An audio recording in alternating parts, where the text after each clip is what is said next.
Assalamualaikum warahmatullahi wabarakatuh. Selamat pagi anak-anak kelas 9. Bagaimana kabarnya hari ini? Semoga kalian tetap sehat selalu ya, dan tentunya berada dalam lindungan Allah Subhanahu wa taala. Sebelum belajar, marilah sama-sama kita berdoa terlebih dahulu agar ilmu yang kita dapat bermanfaat untuk diri kita dan untuk orang lain. Berdoa dimulai. Berdoa selesai. Untuk selanjutnya, marilah sama-sama kita simak video pembelajaran berikut ini.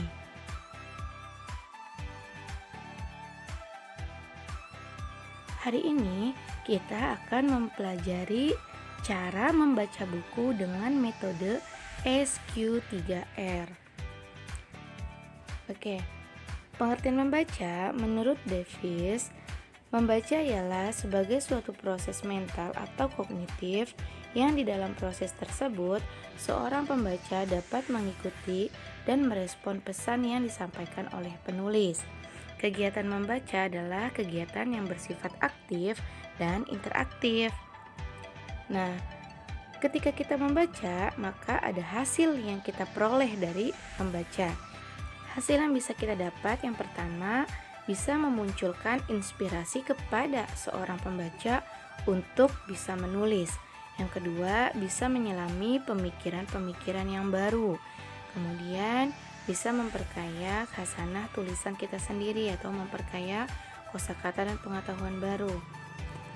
Agar sesuatu yang kita baca itu tidak dapat kita lupakan begitu saja, maka biasakan setelah membaca, kita harus mencatat ide atau pokok pikiran yang kita dapat dari hasil bacaan tersebut agar apa yang kita baca itu tidak cepat lupa. Berikut ini adalah teknik dari membaca. Yang pertama yaitu teknik membaca cepat. Yang kedua, teknik membaca kritis. Teknik membaca cepat yaitu pembaca harus memahami pesan yang disampaikan penulis secara cepat. Cara membaca cepat ini, pembaca bisa memanfaatkan teknik skimming ataupun scanning. Kemudian, jika membaca kritis itu pembaca mampu menyerap dan memahami hal yang dibaca, sekaligus dapat memberikan tanggapan terhadap apa yang telah ia baca, bisa dapat mengekspresikan tanggapannya dalam bentuk lisan maupun tulisan. Nah, biasanya pembaca itu memanfaatkan teknik membaca KWLH dan SQ3R. Dari kedua teknik membaca ini kita akan bahas satu persatu. Yang pertama kita akan bahas tentang teknik membaca skimming. Apa itu teknik membaca skimming? Ya, teknik membaca skimming adalah proses membaca cepat untuk mencari fakta. Langkah-langkahnya yaitu sebagai berikut.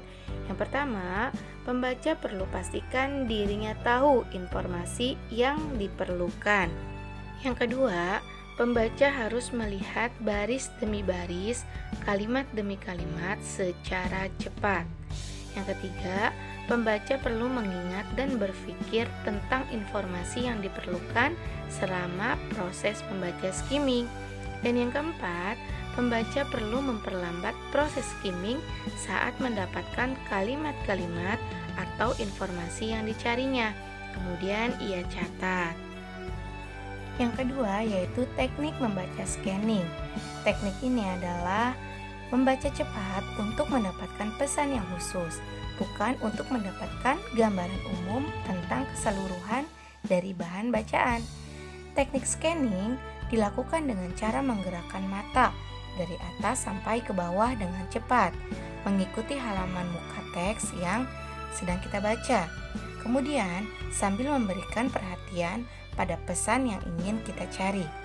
Jika dalam bacaan terdapat sebuah indeks, baik itu indeks subjek maupun indeks pengarang, maka sebaiknya scanning diawali dari membaca indeks. Apa itu indeks? Nah, indeks itu adalah daftar kata atau istilah penting yang terdapat dalam buku cetakan. Biasanya bagian indeks ini terdapat pada akhir buku. Kemudian tersusun menurut abjad yang memberikan informasi mengenai halaman tempat kata ataupun istilah itu ditemukan. Berikut ini adalah contoh indeks. Nah, perhatikan kata akronim. Nah, berarti istilah akronim ini sudah dijelaskan pada halaman 122. Kemudian kata aksen. Nah, kata aksen ini istilahnya ini sudah dibahas pada halaman 4, kemudian halaman 84 dan halaman 86. Jadi jika kita ingin melihatnya, maka langsung saja kita ke halaman yang sudah dicantumkan pada indeks tersebut. Jadi tidak perlu membaca dari awal sampai dengan akhir. Selanjutnya kita akan bahas tentang teknik membaca KWLH. Apa itu KWLH? K-nya adalah know, yaitu apa yang telah diketahui sebelum kita membaca buku. Kemudian W-nya itu want, yaitu apa yang ingin kita ketahui sebelum kita membaca buku. Dan L yaitu learn, yaitu artinya apa yang telah diketahui setelah kita membaca buku. Dan yang terakhir itu adalah H, yaitu how. Bagaimana kita bisa mendapatkan pesan tambahan, yaitu kita harus membaca buku seterusnya atau bacaan-bacaan selanjutnya jika bacaan itu memang terputus atau ada episode selanjutnya. Kemudian yang terakhir adalah teknik membaca SQ3R. S-nya ini adalah survei atau meninjau. Q-nya ini question, yaitu menanyakan. R yaitu read, membaca. R yang kedua yaitu recite, menyatakan kembali secara lisan. Dan review, membaca secara ulang atau membaca ulang. Baiklah, berikut ini kita akan bahas satu persatu, mulai dari survei sampai dengan review. Yang pertama survei. Survei atau bisa kita artikan dengan meninjau ataupun meneliti bahan bacaan.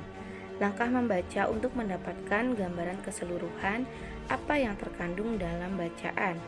Yang pertama, kita harus memperhatikan judul utama tulisan, kemudian sub-judul, gambar atau ilustrasi, kemudian grafik, bagian pendahuluan, bagian isi, dan bagian akhir. Berarti baca nih kalau survei itu dari awal sampai akhir bahan bacaan. Kemudian tujuannya apa? Tujuannya itu yang pertama untuk mempercepat menangkap arti dari apa yang kita baca. Yang kedua, agar kita mendapatkan abstrak dari keseluruhan bahan bacaan. Yang ketiga, agar kita dapat mengetahui ide-ide penting yang terdapat pada bacaan. Yang keempat, agar kita bisa melihat susunan bahan bacaan. Yang kelima, agar kita mendapatkan minat perhatian secara seksama terhadap bacaan tersebut. Dan yang terakhir adalah agar memudahkan atau mengingat lebih banyak dan memahami lebih mudah dari isi bacaan. Yang kedua adalah question atau pertanyaan. Biasanya si pembaca ini harus mengajukan pertanyaan sebanyak-banyaknya tentang isi bacaan yang telah ia baca dengan cara mengubah judul ataupun subjudul menjadi sebuah pertanyaan dengan menggunakan kata tanya seperti siapa, apa, mengapa, kapan, dan bagaimana. Yang ketiga adalah read. Read atau membaca, yaitu kegiatan membaca teks secara aktif dan mencoba untuk mendapatkan jawaban dari pertanyaan-pertanyaan yang telah dibuat. Yang keempat adalah recite, yaitu imbas kembali atau menjawab dan menghafal setiap jawaban yang telah ditemukan. Di sini biasanya itu kita mengingatkan kembali pesan-pesan yang terdapat dalam bacaan. Pesan utama yang perlu diingat adalah jawaban atas pertanyaan-pertanyaan yang telah dibuat sebelumnya. Kemudian yang kelima adalah review atau membaca ulang, yaitu membaca kembali bagian-bagian teks tertentu untuk mencocokkan jawaban-jawaban atas pertanyaan sebelumnya. Oke, selanjutnya kita akan membahas tentang jenis-jenis majas. Di pembelajaran sebelumnya kalian sudah Ibu jelaskan tentang jenis-jenis majas berdasarkan jenisnya. Nah, kali ini kita akan bahas ulang tentang majas-majas tersebut. Yang pertama ada majas metafora. Majas metafora adalah majas yang membandingkan dua hal secara langsung dalam bentuk perbandingan analogis. Ciri-ciri dari majas metafora yaitu tidak menggunakan konjungsi dan terdapat penggunaan ungkapan di dalamnya. Contohnya, Cristiano Ronaldo adalah bintang sepak bola kelas dunia. Di sini jelas membandingkan antara manusia dengan benda langit, yaitu bintang sepak bola maksudnya adalah prestasi gemilang di dunia sepak bola. Kemudian yang kedua ada majas personifikasi, yaitu majas yang mengungkapkan benda yang tidak bernyawa seolah-olah memiliki sifat seperti manusia. Contoh, bulan sedang mengintip di balik awan. Nah, bulan ini kan benda mati, seolah-olah dia ini bisa mengintip. Sebenarnya kan yang bisa mengintip itu hanyalah manusia. Jadi bulan ini benda mati disamakan dengan manusia, yaitu bisa mengintip di balik awan. Dan yang ketiga adalah majas metonimia, yaitu majas yang memakai ciri-ciri ataupun merek ataupun atribut tertentu untuk menggantikan pengucapan sebuah benda. Contoh misal, ayah pergi keluar kota naik Garuda. Nah, Garuda ini kan merek dari sebuah perusahaan pesawat ya, misalnya pesawat Garuda seperti itu. Kemudian yang keempat adalah majas simile, yaitu majas yang membandingkan dua hal secara jelas menggunakan kata pembanding seperti kata ibarat, bak, umpama, layaknya, serupa, dan lain-lain. Contohnya, keindahan alam ini laksana surga dunia yang mempesona. Yang kelima adalah majas sinestesia, yaitu majas metafora yang mengungkapkan sesuatu yang berkaitan dengan indera. Contoh, wajahnya terlihat kecut ketika sampai di rumahnya. Nah, indera wajahnya terlihat berarti dia menggunakan indera penglihatan. Yang keenam yaitu majas litotes. Majas litotes adalah majas yang menurunkan kualitas sesuatu dengan maksud untuk merendahkan diri. Dengan begitu, fakta yang ada itu dikecil-kecilkan saat menggunakan majas ini. Contoh, mari mampir ke gubuk kami yang reot ini. Maksud gubuk kami ini adalah bangunan atau rumah yang megah dan rapi. Kemudian yang ketujuh ada majas hiperbol, yaitu kebalikan dari majas litotes. Majas hiperbol ini diungkapkan dengan maksud untuk membesar-besarkan sesuatu dari kenyataannya. Contoh, teriakannya membuat bumi berguncang.